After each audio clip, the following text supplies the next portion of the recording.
Thank you so much for inviting me to contribute this brief reflection this year on the theme of heaven in the ordinary. In our reading from Matthew's Gospel, we heard a number of parables. Just for a moment or two, let us think about parables. If you look at any of the parables of Jesus, they contain the materials from the ordinary world of touch and sound.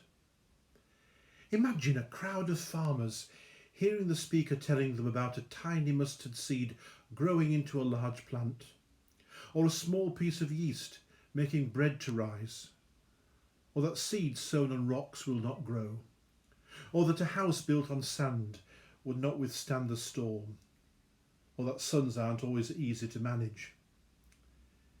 In one sense, any of these stories or parables could have been told by any one of the hearers. At least the materials for the parables were all a matter of common knowledge amongst the crowd. Everyone knew about them. They were ordinary. Yet, and this is one of the great characteristics of Jesus' teaching, some heard much more than a familiar, ordinary, homely story. It was, of course, possible just to hear that story or that parable and that be it. But some people returned, and they returned to ask about the meaning. They had perceived that there was more here than simple storytelling. For these ordinary parables opened up windows to heaven. R.S. Thomas, the Anglican priest and Welsh poet, expresses this truth in his poem, The Bright Field, and I quote it.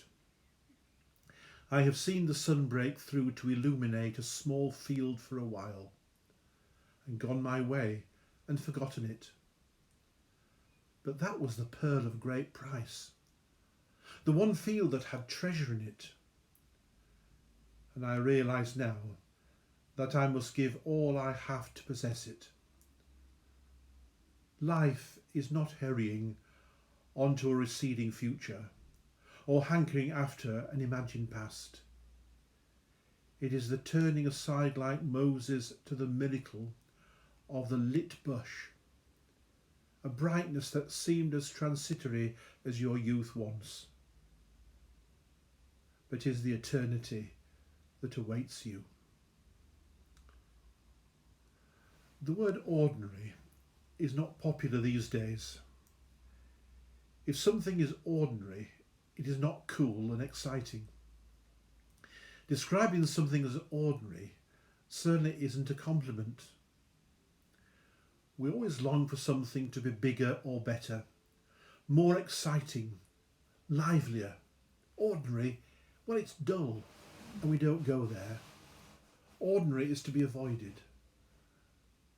But to be realistic, that may be how our culture views the word ordinary. But ordinary is a very large part of our lives. Ordinariness helps us to appreciate that which is special. As human beings, the majority of our lives is a time of living with ordinariness. The daily tasks of living are ordinary. And yet it is so easy to miss the gems of life. Not because they are not there, but because we don't notice them. Young children have so much to teach us. My young grandson was fascinated the other day by a butterfly. He saw it and quietly approached it. And he didn't frighten it.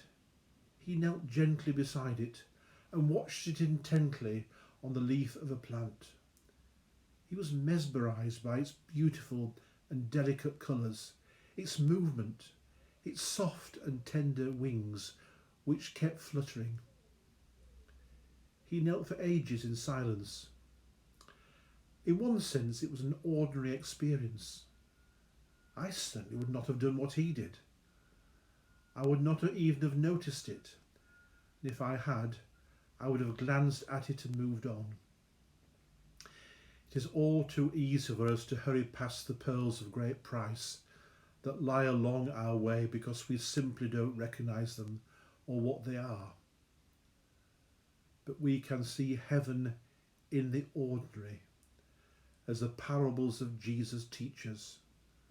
God may be high and lifted up, but he also was born as an ordinary baby in a stable, and ordinary shepherds were the first to visit him, and he lived most of his life in the ordinary rural area of Galilee.